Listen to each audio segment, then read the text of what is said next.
We heard from the Saudi energy minister saying that, yeah, something's going to happen. So this kind of OPEC plus Russia deal, where they so successfully took barrels off, is now maybe going to reverse. That's right. So it's been a key relationship in the oil market for 2 years.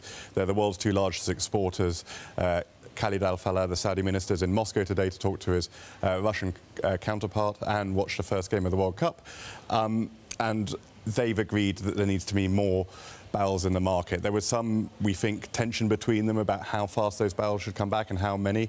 They seem to be edging towards a compromise where they will produce significantly more, but they'll phase it in gradually over the year. The real problem is going to be next week when they take this plan to the broader OPEC group in Vienna.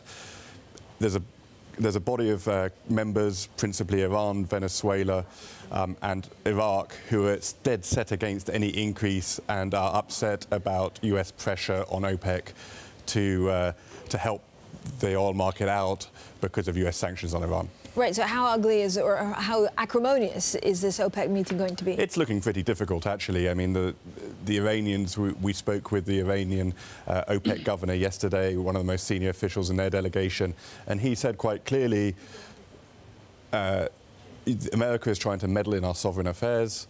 OPEC shouldn't be putting up with this. There's no need for any more oil. We already have an agreement to curb production to the end of the year. So it's going to take a lot of diplomatic wrangling to produce consensus at the end of next week. And I don't think that there's any necessarily it's going to happen. Right. What is sure, I think, is that more barrels will come into the market somehow.